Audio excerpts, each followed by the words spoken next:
উর্দুনের governor Omar ইবনে আব্দুল আজিজের শুকরিয়া প্রকাশ করার জন্য 2 প্যাকেট দামি খেজুর কিনছে। খেজুরগুলা পাঠাইবে কেমনে? হাদিয়া পাঠানোর জন্য রাষ্ট্রীয় একটা গাড়ি রাষ্ট্রপ্রধানের কার্যালয় থেকে উর্দুনের কার্যালয়ে গেছে। রাষ্ট্রের গাড়িতে মাল গেছে যাওয়ার সময় কেন্দ্রের থেকে, রাজধানী থেকে। তো খালি গাড়ি উর্দুন থেকে কেন্দ্রে আসতেছে। গভর্নর 2 পোটলা খেজুর গাড়ির ভেতরে উঠায় দিছে। খালি গাড়ি লই তো যাইবা, আমিরুল মুমিনিনের জন্য এই খেজুরগুলা হাদিয়া, এগুলো লইয়া যাও।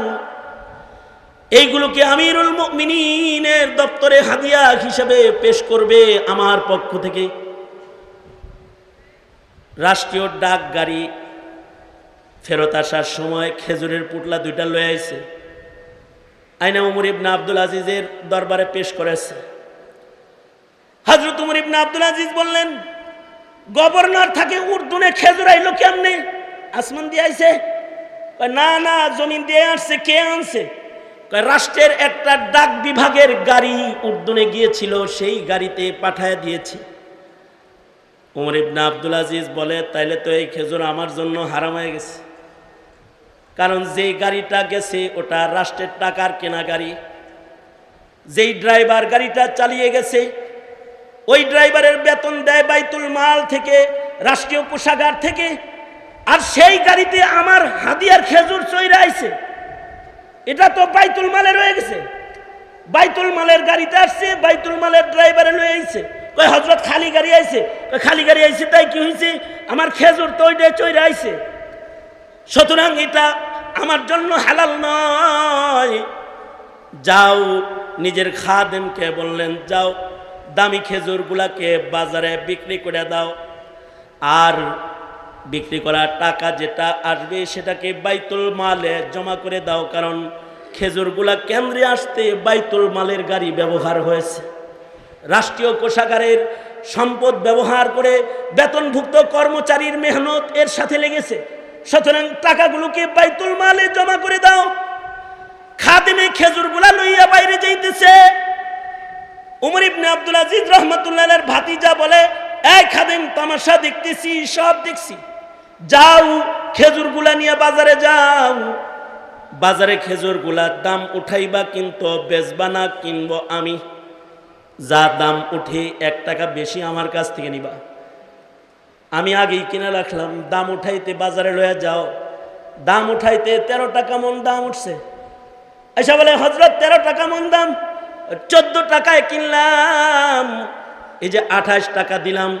2 মন খেজুরের মালিক এখন আমি। এই 28 টাকা যাও বাইতুল মালে জমা করে আসো। 28 টাকা বাইতুল মালে জমা করে দিয়েছে। আর হযরত ওমর ইবনে আব্দুল আজিজের খাদেম ভাতিজার কাছে এসে রিসিট দিয়া বলে, এই যে টাকা জমা করছি। কয়, রিসিটটা সহ চাচার কাছে যাও, আর এই 2 মনের 1 মন আমি রাইখা দিলাম। 1 মন খেজুর, দামি খেজুর, এই খেজুরটা চাচার জন্য লইয়া যাও। আমি জানি চাচার ঘরে খাবার নাই, কমাস কম খেজুরগুলা চাচার খাবারের ইন্তজাম হবে। খলিফাতুল মুসলিমিন হওয়ার পরে ঘরে খাবার নাই। ভাতিজা এই খেজুরগুলো নিয়ে গিয়ে বলে, চাচা, খেজুরগুলা আমি খরিদ করে টাকা জমা করে দিয়েছি। এখন এই খেজুরের সাথে না বাইতুল মালের গাড়ির সম্পর্ক আছে, না বাইতুল মালের কোনো কর্মচারীর সম্পর্ক আছে, রাষ্ট্র সম্পদের কোনো সম্পর্ক নাই। ভাতিজার হাদিয়ার খেজুরটা দয়া করে গ্রহণ করুন। মোহতারাম হাজরিন, আল্লাহ পাক 2 ধরনের মাখলুক বানিয়েছেন। কিছু মাখলুককে আল্লাহ তাআলা ইখতিয়ার নামক দৌলত দান করেছেন, ইচ্ছা শক্তি দান করেছেন। আর অন্য আরেকটি প্রকারের মাখলুকাত যা আছে, যাদেরকে আল্লাহ তাআলা ইখতিয়ার দান করেন নাই, ইচ্ছা দান করেন নাই। যেমন ফিরিস্তাদেরকে আল্লাহ তাআলা ইখতিয়ার দেন নাই, নিজের ইচ্ছা শক্তি দেন নাই। ফিরিস্তাদেরকে যাকে যেভাবে যেখানে যে অবস্থায় রেখেছেন, তাদের ব্যক্তিগত কোনো চাহিদা নাই, কোনো ইচ্ছা নাই, কোনো ইখতিয়ার নাই। আল্লাহ তাআলা যাকে যে জায়গায় যেভাবে রেখেছেন সেই জায়গায় সেইভাবে সৃষ্টির আদিকাল থেকে তারা আছে, সৃষ্টির পর থেকেই আছে, কিয়ামত পর্যন্ত সেভাবেই তারা থাকবে, মৃত্যু পর্যন্ত ওভাবেই থাকবে। যেমন আল্লাহর রসুল সাল্লাল্লাহু আলাইহি ওয়াসাল্লাম মেরাজের সফর করে নবী আলাইহিস সালাতু ওয়াস সালাম এসে বললেন যে আমি আসমানে ফিরিস্তাদেরকে হাইয়াতে সালাতে দেখে এসেছি, নামাজের আকৃতিতে দেখে এসেছি। কিছু ফিরিস্তাকে দেখেছি যারা সেজদার হালতেই রয়েছে, কিছু ফিরিস্তাকে দেখেছি যারা রুকুর হালতে রয়েছে, কিছু ফিরিস্তা কওমার হালতে, কিছু ফিরিস্তা জলসার হালতে। হযরত জিবরাইল আলাইহিস সালাতু ওয়াস সালাম নবীজিকে খবর দিয়েছেন, ওগো আল্লাহর নবী, এই যে এরা সৃষ্টির পর থেকে যারা রুকুর হালতে রয়েছে, সৃষ্টির পর থেকে যারা সেজদার হালতে রয়েছে, কিয়ামত পর্যন্ত তারা এভাবেই থাকবে, কোনোদিন তারা মাথা উত্তোলনের ইচ্ছাও প্রকাশ করবে না এবং তারা মাথা তুলবেও না। আল্লাহ তাআলা তাদেরকে যেভাবে রেখেছেন এভাবেই তারা আল্লাহর নির্দেশ মতো মৃত্যু পর্যন্ত থাকবে, কিয়ামত পর্যন্ত থাকবে। আল্লাহর রাসূল সাল্লাল্লাহু আলাইহি ওয়াসাল্লামকে হযরত জিবরাইল জাহান্নামের গেটে নিয়ে গেছেন জাহান্নাম পরিদর্শন করানোর জন্য। নবী আলাইহিস সালাতু ওয়াস সালাম জাহান্নাম পরিদর্শন করেছেন। জাহান্নামের গেটে ফিরিস্তা মালিককে বসা দেখেছেন। একেবারে সৃষ্টির পর থেকে যেরকম রব নিয়া এক রাগ আর গুচ্ছার হালতে তিনি ডিউটি করতেছেন, জাহান্নামীরা যখন জাহান্নামে থাকবে তখন যেভাবে ডিউটি করবেন ঠিক সেই আকৃতিতে জাহান্নামের গেটে মালিক ফিরিস্তা বসা আছে। আল্লাহর রসুল গেলেন, নবীজিকে মালিক ফিরিস্তা দেখল, কোনো নড়াচড়া নাই। হযরত জিবরাইল বললেন, আল্লাহর নবী, এই মালিককে কোনো দিন সৃষ্টির পর থেকে আজ পর্যন্ত কোনো দিন হাসতে দেখি নাই। মনে করেছিলাম আপনাকে দেখার পরে হাসি দিবে, কিন্তু সে আপনাকে দেখেও নিজের চেহারার সামান্য পরিবর্তনও করল না। আল্লাহ তাকে যেভাবে বসে থাকতে বলেছেন সেভাবেই বসে রয়েছে কিয়ামত পর্যন্ত। এর বাইরের কোনো হারকত তার ভেতরে মনে হয় আর লক্ষ্য করা যাবে না। আল্লাহর রাসূল সাল্লাল্লাহু আলাইহি ওয়াসাল্লাম ফিরিস্তাদের আহওয়াল বর্ণনা করেছেন, তাদের ব্যক্তিগত কোনো ইচ্ছা নাই। আল্লাহ তাআলা ইখতিয়ারের দৌলত তাদেরকে দেন নাই। সৃষ্টির আদিকাল থেকে যে ফিরিস্তারা আরশ কাঁধে দাঁড়িয়ে রয়েছে তারা এখনো দাঁড়িয়ে আছে, কেউ বলে না আল্লাহ ঘাড় ব্যথা করতেছে, একটু আরাম করার সুযোগ চাই। নিজস্ব কোনো ইখতিয়ার নাই, ইচ্ছা নাই। আল্লাহ তাআলা এক প্রকারের মাখলুক এমন বানিয়েছেন যাদেরকে ইচ্ছা নামক শক্তি আল্লাহ তাআলা দেন নাই।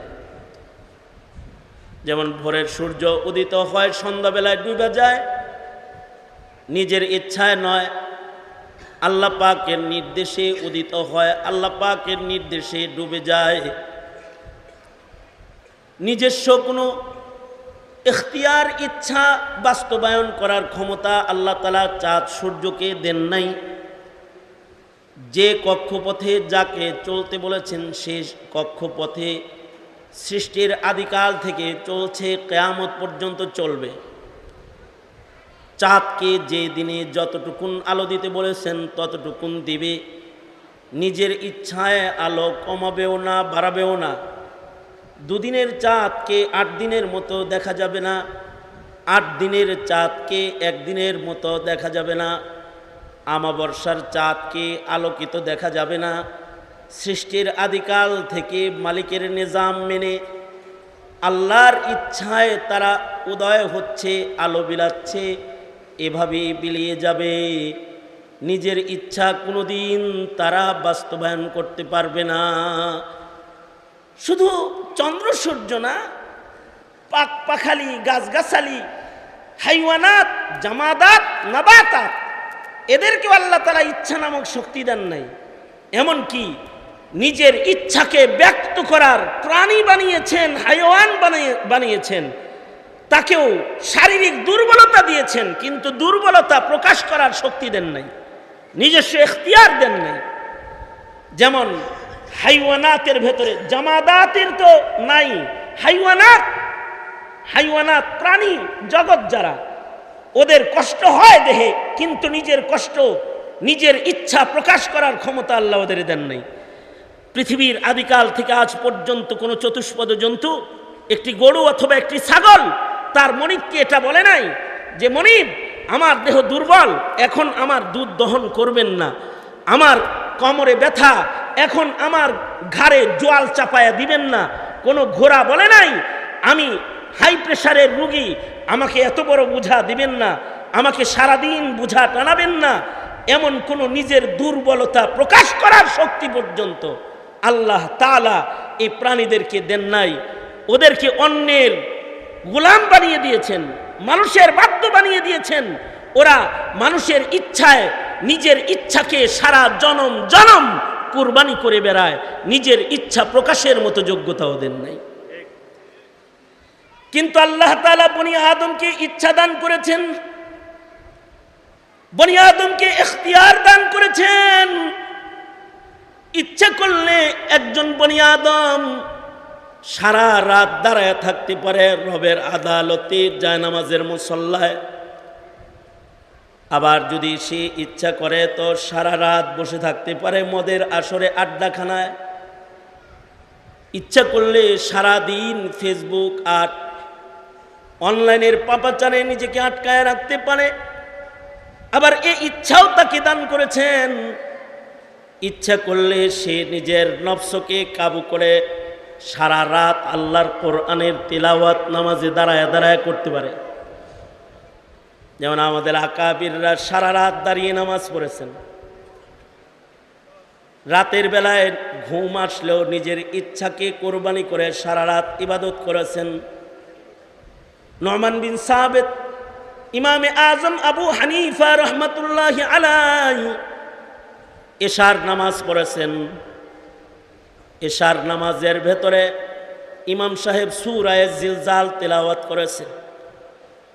যখন ইমাম সাহেব তিলাওয়াত করেছে, ফামান ইয়ামাল মিসকালা যাররাতিন খায়রান ইয়ারাহ ওয়া মান ইয়ামাল মিসকালা যাররাতিন শাররান ইয়ারাহ, নুমান বিন সাবিতের কলিজা কম্পন শুরু হয়ে গেছে।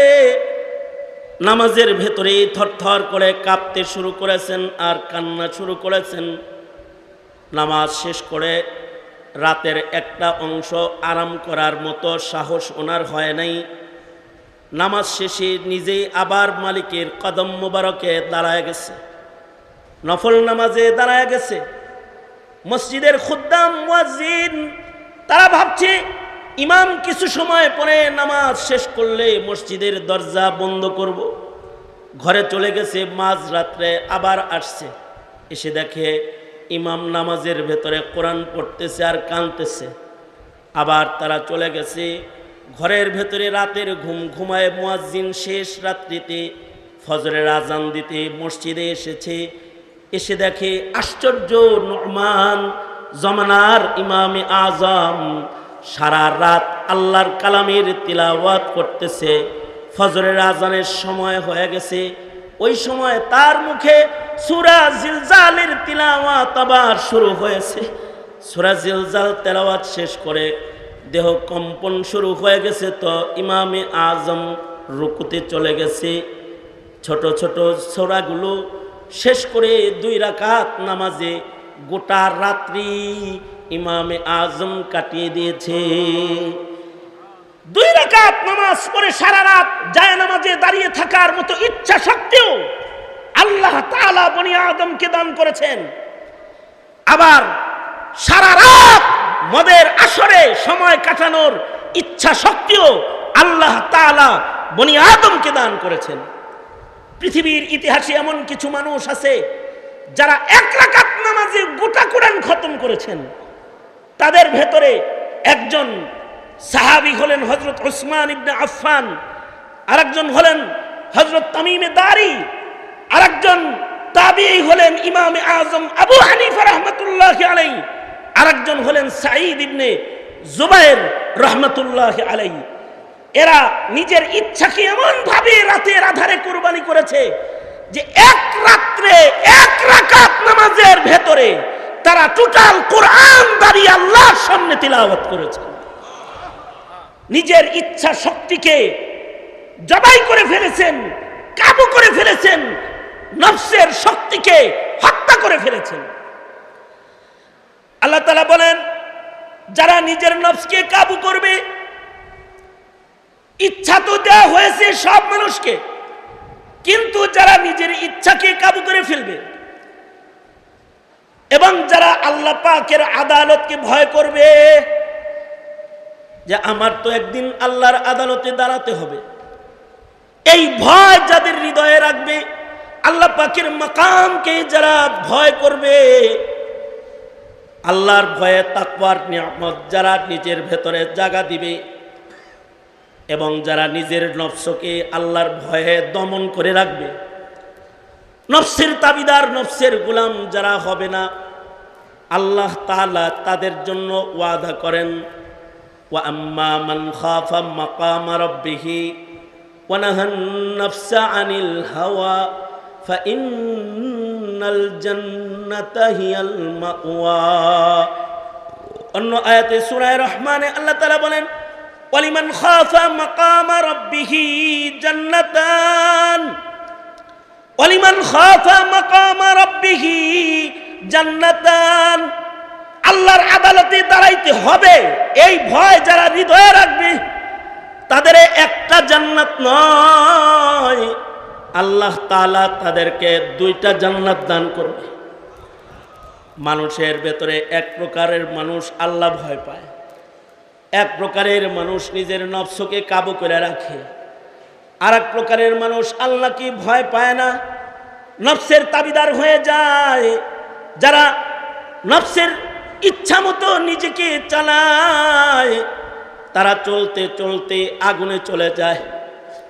আর যারা আল্লাহর ইচ্ছা মতো নিজেদেরকে চালায়, নিজের নফসকে যারা দমন করে, আল্লাহর ইচ্ছাকে যারা নিজের ইচ্ছা বানায়, তারা আল্লাহর ইচ্ছায় চলতে চলতে আগুনে নয়, তারা আল্লাহর জান্নাতের দিদারের বাগানে চলে যায়, তারা জান্নাতে চলে যায়। দুনিয়ার মাটিতে কেউ নিজের ইচ্ছায় নিজেরে চালায়, আর কেউ রবের ইচ্ছায় নিজেকে চালায়।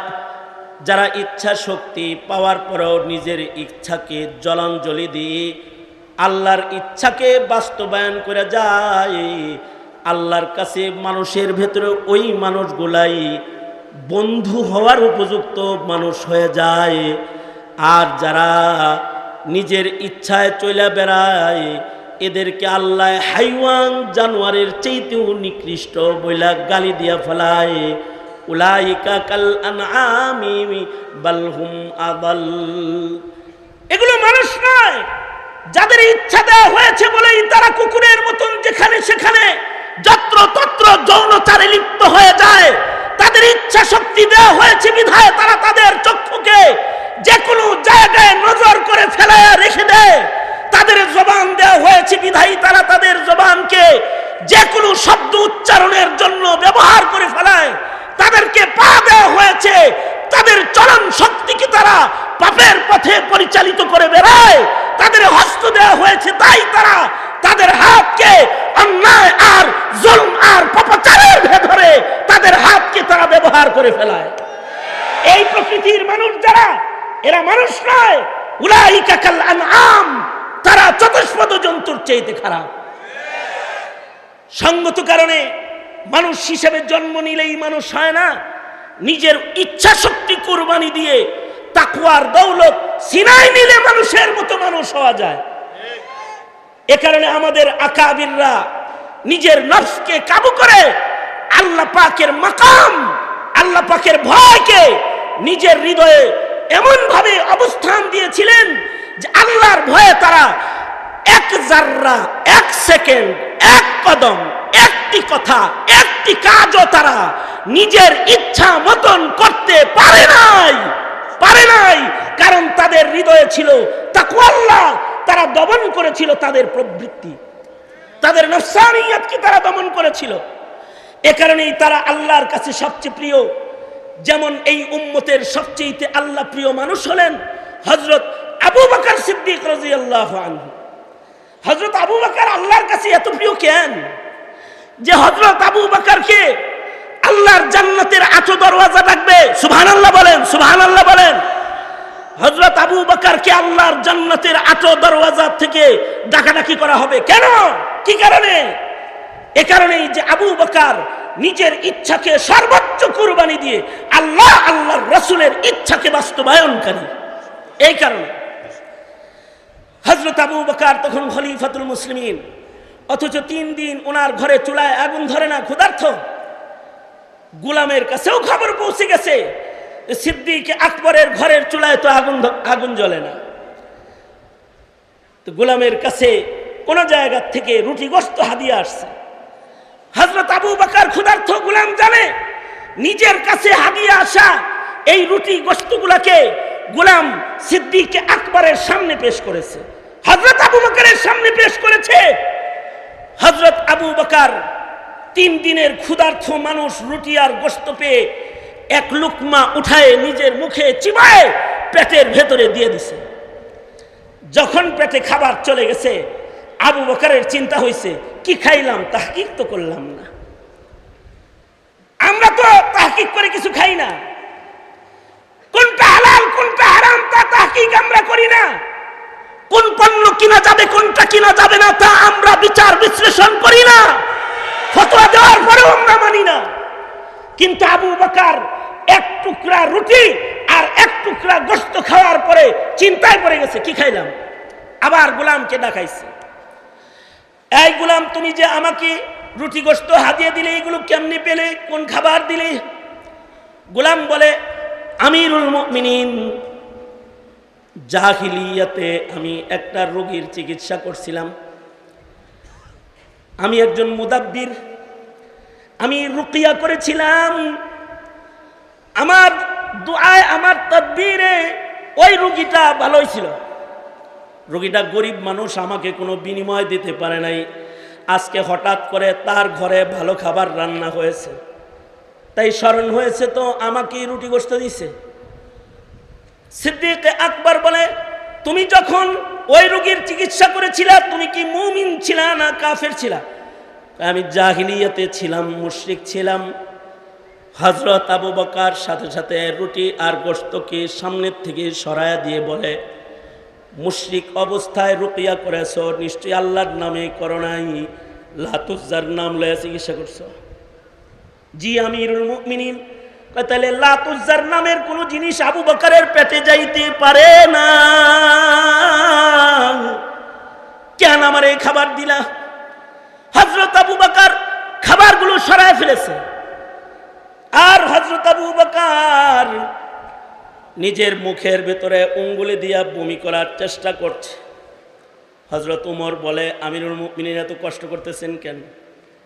হযরত আবু বকর বলে, উমর, তুমি কি রাসূলের মুখের হাদিস শোনো নাই? পেটে হারাম থাকলে ওই হারাম দিয়ে যে আযা গঠন হবে, ওই আযাটা কখনো জান্নাতের খুশবু পাবে না। বলো, আমি কেমন করে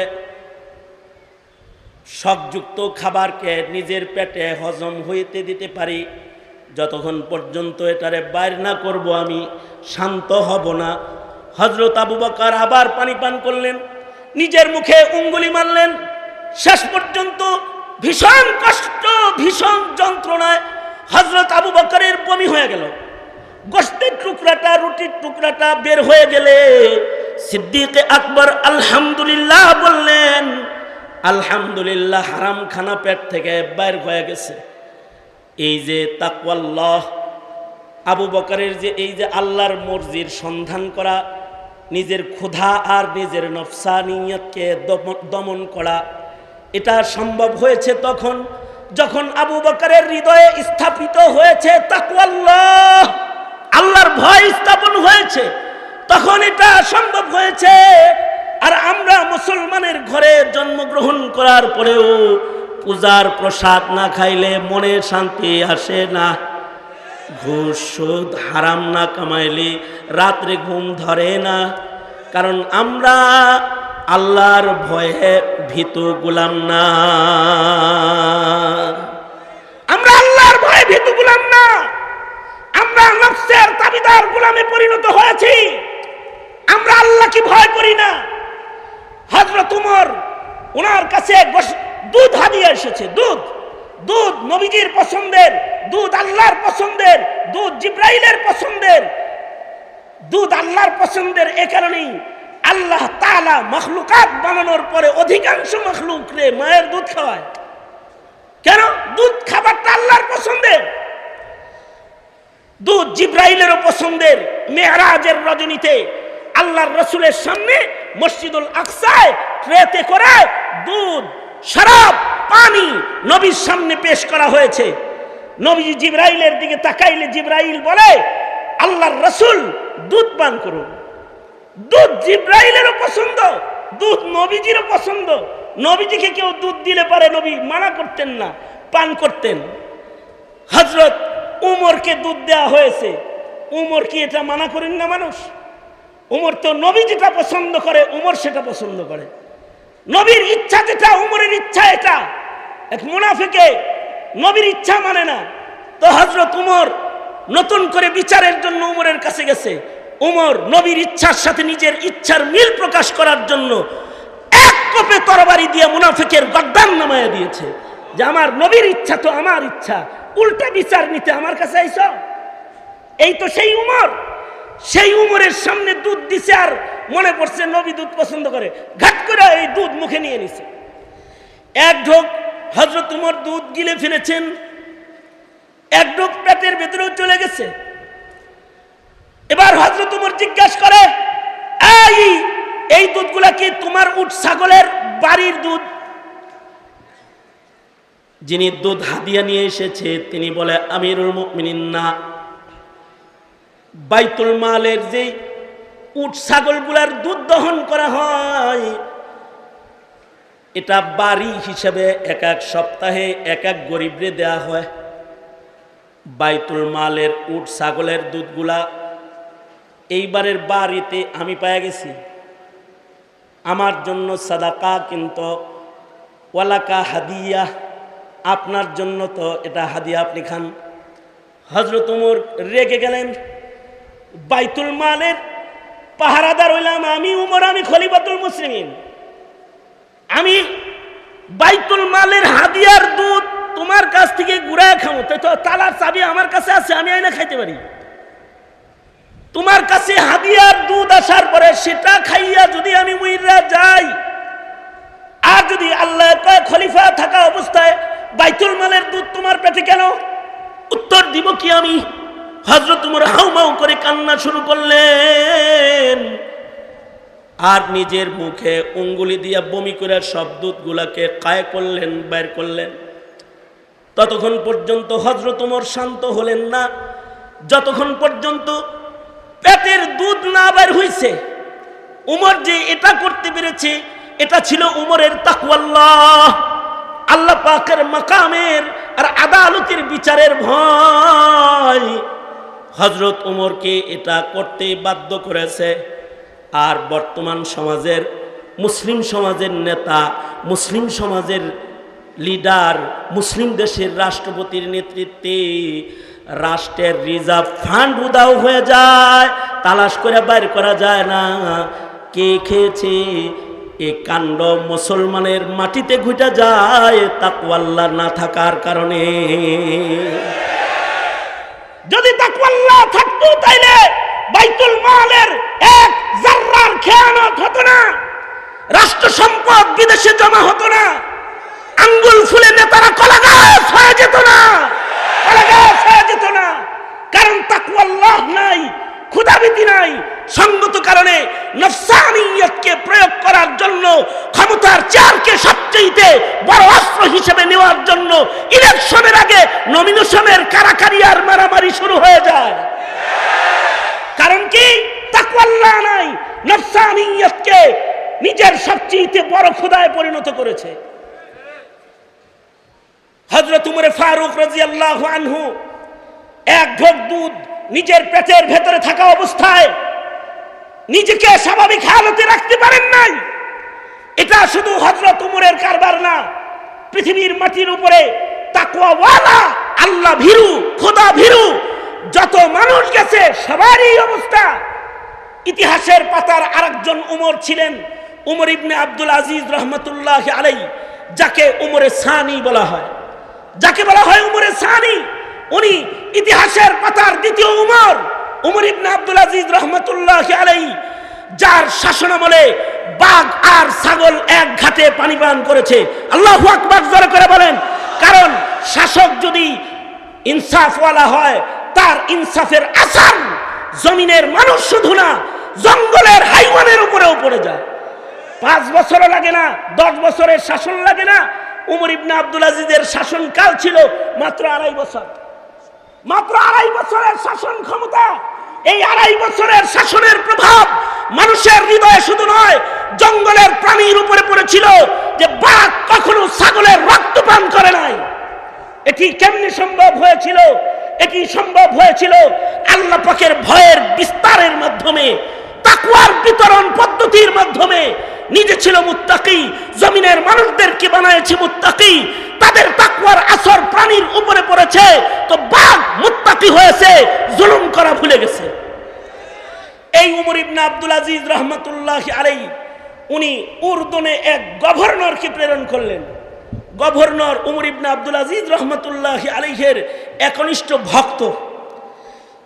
নিজের পয়লা বেতন পেয়ে এই বেতনের টাকা দিয়ে উর্দুনের ভালো 2 মণ খেজুর কিনলেন।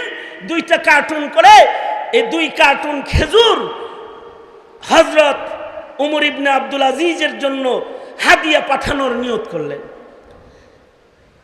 যে আমি গভর্নর হয়েছি, যার দয়া করুণায় আমাদের দেশে যেরকম এমপি মন্ত্রীরা বড় বড় মাছ লয়ে যায়, এই শুকরিয়া প্রকাশ করার আশায় উর্দুনের গভর্নর উমর ইবনে আব্দুল আজিজের শুকরিয়া প্রকাশ করার জন্য 2 প্যাকেট দামি খেজুর কিনছে।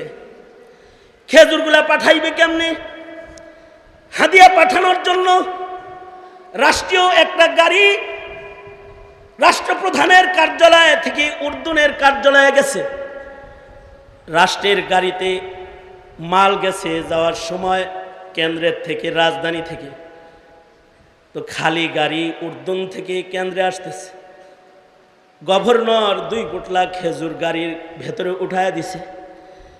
খালি গাড়ি লয়েই তো যাইবা, আমিরুল মুমিনিনের জন্য এই খেজুরগুলা হাদিয়া, এগুলো লইয়া যাও। এইগুলোকে আমিরুল মুমিনিনের দপ্তরে হাদিয়া হিসেবে পেশ করবে আমার পক্ষ থেকে। রাষ্ট্রীয় ডাক গাড়ি ফেরত আসার সময় খেজুরের পুটলা 2টা লয়ে আইছে, আইনা উমর ইবনে আব্দুল আজিজের দরবারে পেশ করেছে। হযরত উমর ইবনে আব্দুল আজিজ বললেন, গভর্নর থাকে উর্দুনে খেজুর আইলো কেমনে? আসমান দিয়ে আইছে?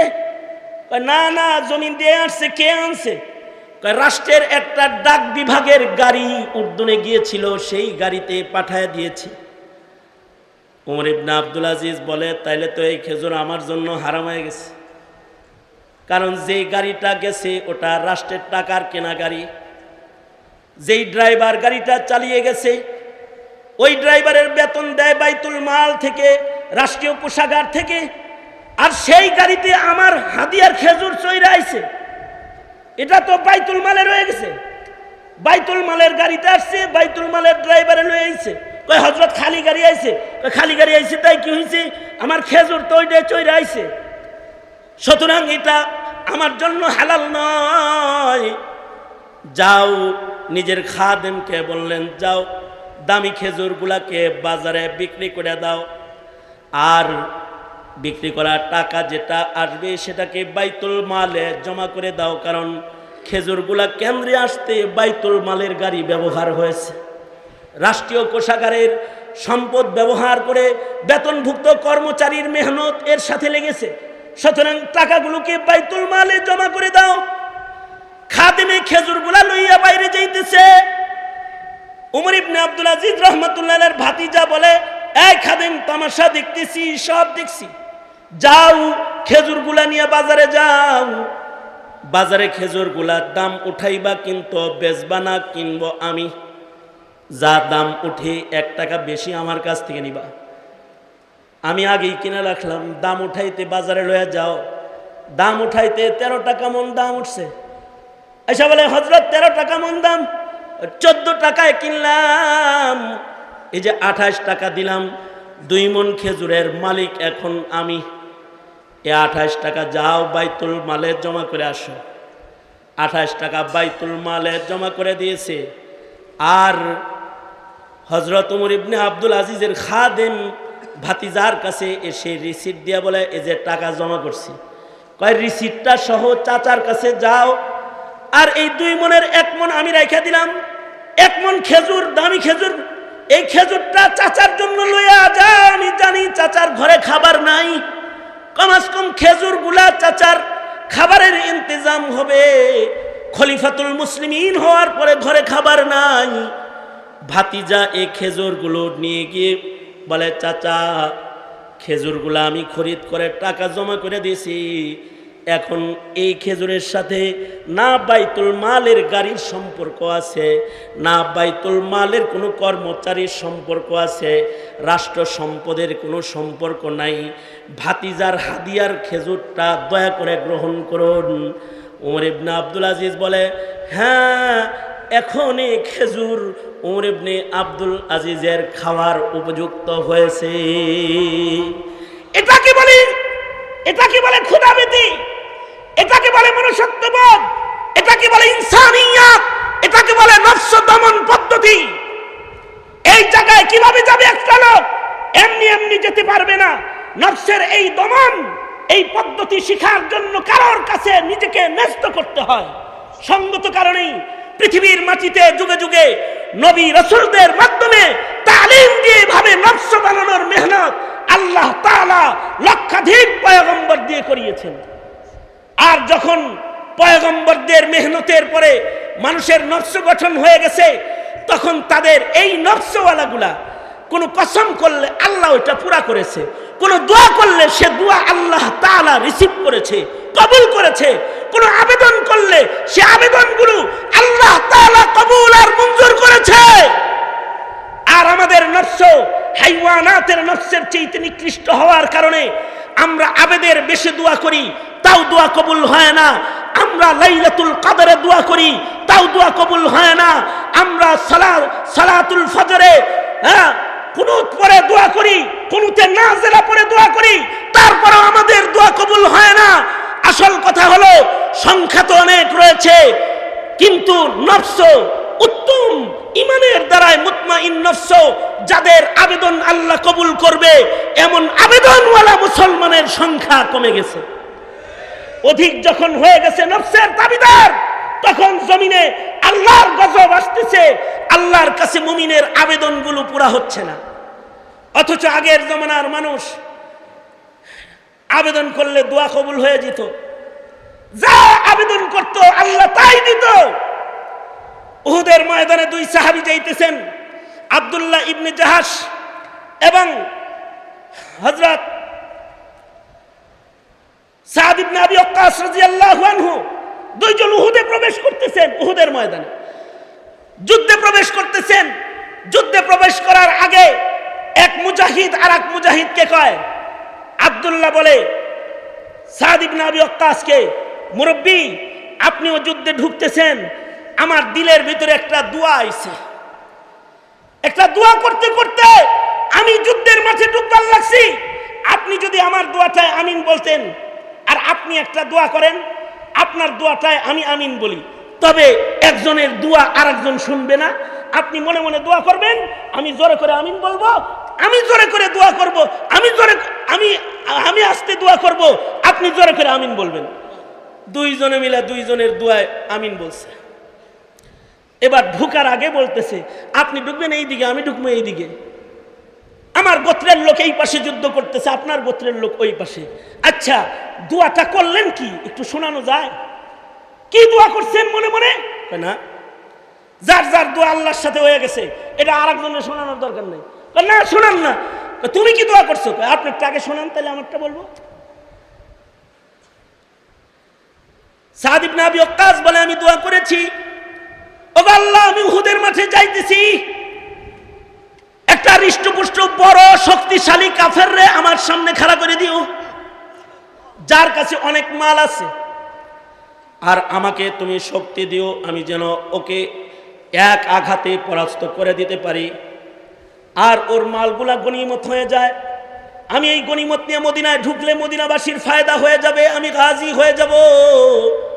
নবীর সাথে যুদ্ধ করতে দুশ্মন আসছে, দুশ্মন পরাস্ত হয়ে যাবে। আল্লাহ তুমি আমাকে শক্তি দাও, আর এমন পরিবেশের মুখোমুখি আমাকে করে দিও।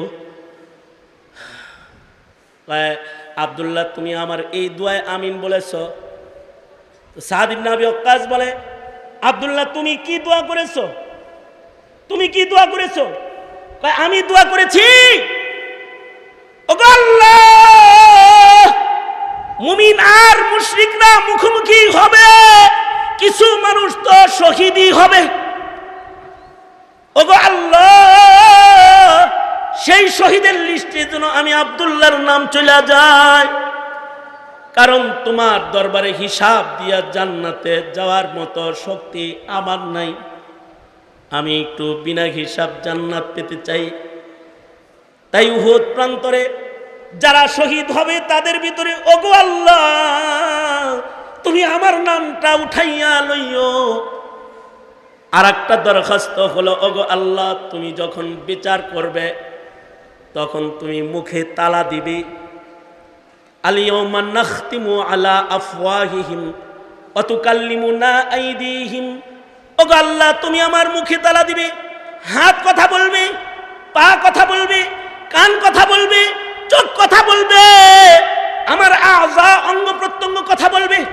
ওগো আল্লাহ শহীদ বানাইবার একটা আলাদা দাবি হইল, আমাকে এমন একটা শহীদ বানাইবা যেন দুশ্মনরা আমার হাত কাইটা লইয়া যায়, যাতে আমার বিপক্ষে সাক্ষী দেওয়ার হাত হাসরের মাঠে আমার দেহে না রয়। দুশ্মনরা যেন আমার পা কাইটা লইয়া যায়, আমার পা যেন আদালতে কিবরিয়াতে আল্লাহর দরবারে আমার বিপক্ষে দাঁড়ায় না যায়। দুশ্মনরা যেন আমার চোখ খুইলা লইয়া যায়, আমার চোখ যেন আদালতে কিবরিয়াতে আমার বিপক্ষে না দাঁড়ায়। দুশ্মনরা যেন আমার কান কেটে লইয়া যায়, আমার কান যেন আদালতে কিবরিয়াতে সাক্ষী দিতে না দাঁড়ায়। আমি যেন মুসলা অবস্থায় আল্লাহর আদালতে দাঁড়াতে পারি। আশ্চর্য দোয়া তাদের। সাদ ইবনে আবি ওয়াক্কাস গাজী হইয়া গনিমতের মাল লইয়া মদিনায় ঢুকে পড়ছে। যেমন দোয়া করেছে তেমন দোয়া কবুল হয়ে গেছে। আর উহুদ প্রান্তরে যারা মুসলা শাহাদাত বরণ করেছে তাদের ভিতরে আব্দুল্লাহ গণ্য হইয়া যায়। সাদ ইবনে আবি ওয়াক্কাস বাড়িতে এসে সন্তানকে বলে, সন্তান রে, আমি মুজাহিদ রে দিয়া এক মুজাহিদে আমিন বলাইছিল, আর আমি তারে দিয়া আমিন বলাইছিলাম, কিন্তু দোয়া চয়ন করতে ভুল করে ফেলেছি। সে যে দোয়াটা কইরা আমিন বলায়া বিনা হিসাব জান্নাতের দরজা খুইলা গেল গা, আমি হাইরা গেছি। অমন একটা দোয়া যদি আমি কইরা যুদ্ধের ময়দানে ঢুকতাম, তাহলে যেদিন আল্লাহ তাআলা বিচারের আদালতে দাঁড়াবে বিচার করতে, সেদিন আমি কমাস কম নিরাপদে জান্নাতের পথের পথিক হইতে পারতাম। কারণ আল্লাহর সামনে দাঁড়ায় হিসাব দিয়ে জান্নাত পাওয়া সম্ভব নয়। ওয়া আম্মা মান খাফা মাকামা রাব্বিহি ওয়া নাহান নাফসা আনিল হাওয়া ফাইন্নাল জান্নাতা হিয়াল মাওয়া। তাদের হৃদয়ে আল্লাহর মুখোমুখি তারা হইতে পারবে না এই ভয়, এই তাকওয়াল্লাহ তাদেরকে এমন জায়গায় নিয়েছে যে নিজের নফসের ইচ্ছা মতো একটা কাজ তারা করতে পারে নাই।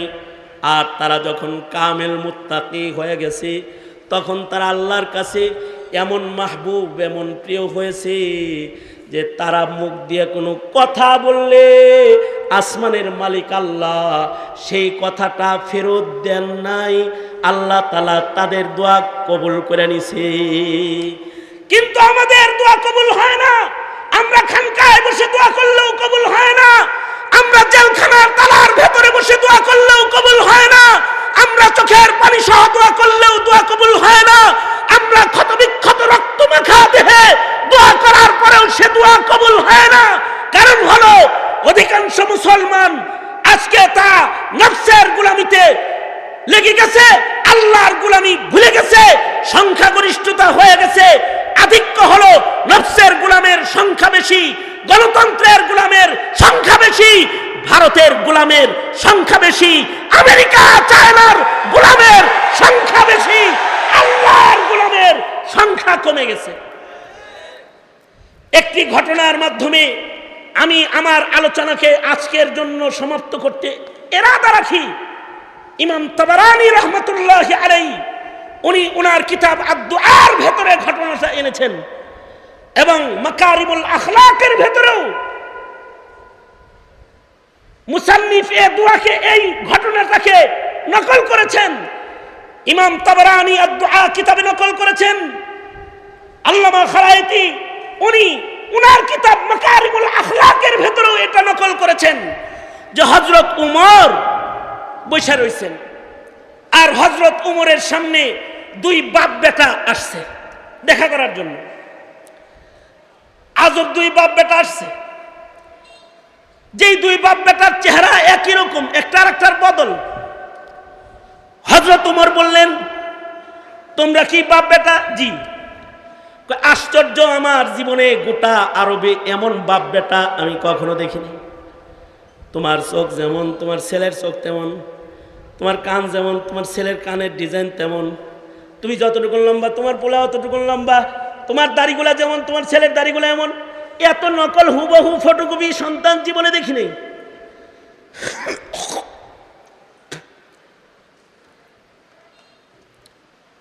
আগন্তুক বলে, আমিরুল মুমিনিন,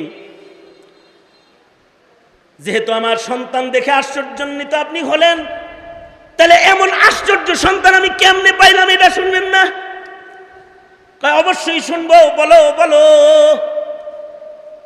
লোকটা বলে, আমিরুল মুমিনিন, বিয়ে করেছি, বিবির পেটে বাচ্চা এসে গেছে, গর্ভ, বাচ্চাটা আস্তে আস্তে বড় হয়েছে, 6 মাস 7 মাস হয়ে গেছে, কয়দিন পরে বাচ্চা প্রসব হবে। এমন সময় জিহাদের আযান কানে চলে আসলো। নফস বলে বিবি বাচ্চার খেদমত করি, কিন্তু আল্লাহ বলে যুদ্ধে যাইতে।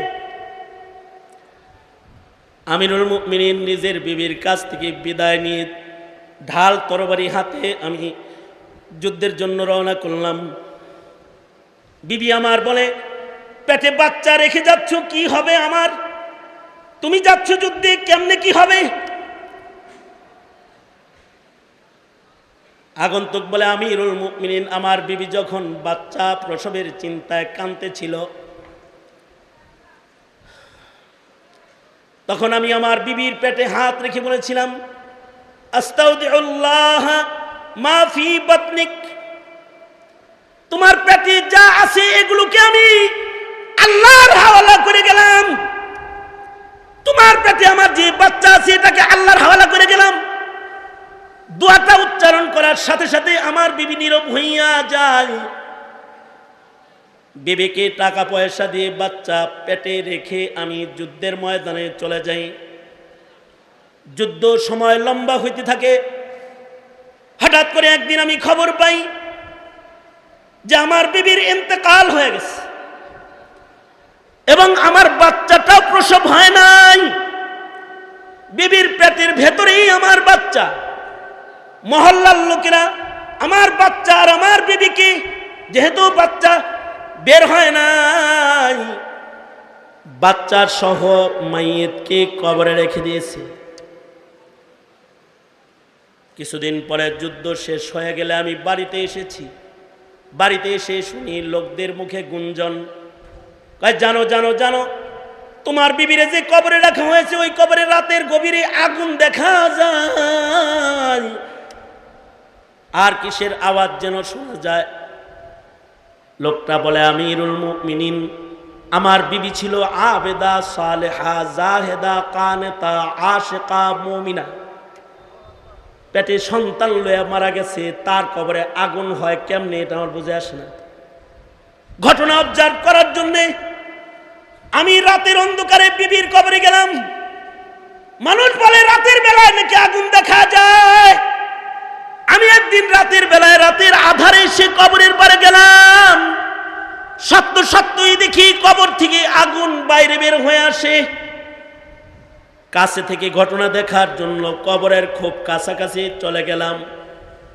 কিন্তু আজব একটি দৃশ্য আমি দেখতে পেলাম। ওগো আমিরুল মুমিনিন, দেখি আমার বিবির ঘরটা বিশাল একটা প্রশস্ত বাগানের মতন একটি ঘর, আর বাগানের ওই কিনায় রাতের বেলায় আলোর ইন্তজাম, একটি বাতি, কখনো কখনো বাতাসে আগুনগুলো কবরের উপরে উঠে যায়।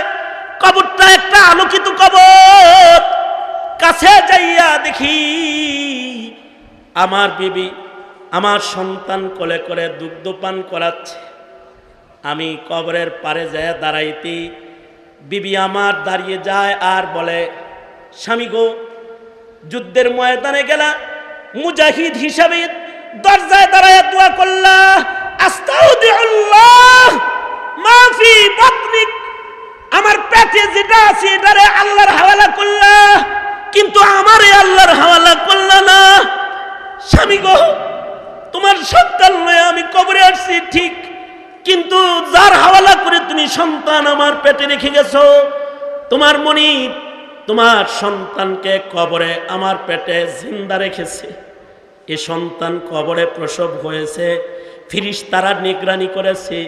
নাও হে স্বামী, তোমার আমানত তুমি গ্রহণ করো। স্বামী আল্লাহ এই রকমের দৃশ্য আমাকে দেখাইলো।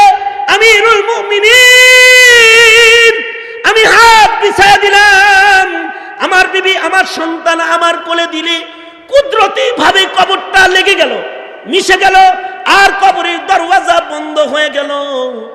আমিরুল মুমিনিন, যে সন্তানটাকে হুবহু আমার মতো আপনি দেখতে পাচ্ছেন, এই সন্তানটা হলো আল্লাহর কাছ থেকে মজলুম জবানে কবুল করানো সন্তান। যখন যুদ্ধের ময়দানে যাচ্ছিলাম তখন কবুল করেছিলাম সেই সন্তান। তাদের দোয়া এরকম কবুল হইতো, কিন্তু আমরা কোরআনে কারীম সামনে নিয়ে বসে থাকি, আমাদের দোয়া কবুল হয় না। হাদিসের দার্সে বসে থাকি, আমাদের দোয়া যেন কবুল হয় না, আমরা যেন রহমত পাই না। কারণ হলো আত্মসমালোচনার ভেতরে চলে যাই। আমরা আমাদের নফসকে এখনো পর্যন্ত সোজা করতে পারি নাই। আমরা আমাদের মুরব্বীদের কাছে গিয়ে আমাদের নফসর বাঁকা হালতকে সোজা করতে পারি নাই। গুনাহযুক্ত হালতকে গুনাহমুক্ত করার শক্তি তাকওয়াল্লাহ অর্জন করার জায়গায় নিতে পারি নাই। যে ব্যর্থতার গ্লানি আমাদেরকে জেলখানার জুলুম করতে বাধ্য করেছে, যে ব্যর্থতার গ্লানি বাতিলের সামনে মাথা নত করতে বাধ্য করেছে, যে ব্যর্থতার গ্লানি আমাদের মাদ্রাসাগুলোর উপরে সকলের নজর পড়েছে, যে ব্যর্থতার গ্লানি আমাদের আলেম সমাজকে হুমকি দিয়ে দমন নিপীড়নের চেষ্টায় তারা লেগে গেছে, এই ব্যর্থতার গ্লানি আমাদের নফসের তাবিদারির গ্লানি। আসলে যদি আমরা আমাদেরকে প্রস্তুত করতে পারি আর যদি মুমিন হতে পারে, তো আজ ভি হো জো ইব্রাহিম কা ইমা পয়দা आग कर सकती है एक अंदाजे गुलिस्ता पैदा। এ কারণে আমি আমার জাতি, আমার ভাই, আমার বন্ধু, আমার দোস্ত, আমার ছোট ভাই, আমার মুরব্বী, আমার আপনজন, আপনারা যারা বাংলার প্রান্ত প্রান্ত থেকে এখানে এসেছেন, আসুন আমরা আমাদেরকে গঠন করি। যদি আমরা আমাদেরকে গঠন করতে পারি, তাহলে পৃথিবীর কোনো শক্তি নাই ইসলামকে আটকায়, পৃথিবীর কোনো শক্তি নাই আলেমকে জেলখানায় পচায়, পৃথিবীর কোনো শক্তি নাই ইসলামের উপরে হুকুমতগিরি করে বেড়ায়। মুসলিমরাই জয়ী হবে, ইসলামের পতাকাই উপরে উঠবে, এটাই আল্লাহর ওয়াদা। ঠিক কিনা জোরে আওয়াজ করে বলেন। তাই যদি হয়, হে মুসলিম মিল্লাত, তোমরা কি নিজের নফসের তাবেদারি ছেড়ে পাপাচার মুক্ত জীবন গড়ার লক্ষ্যে আকাবিরদের সবকের উপরে নিজেদেরকে চালাইতে প্রস্তুত রাখবে তো ইনশাআল্লাহ?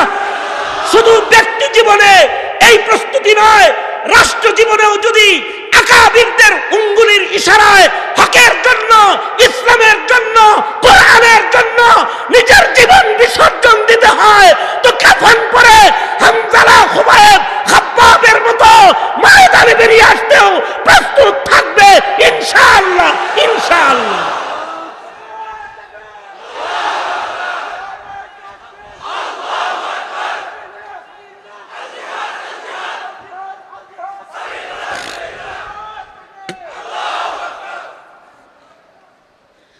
আকাবিরদের নকশা নমুনা নানপুর জামিয়ার মঞ্চে বসে আরো বেশি কথা বলে আমি আমার বাপ দাদা আমার আসাতেজা কেরাম আমার মুরব্বীদের সময়কে নষ্ট করতে চাই না।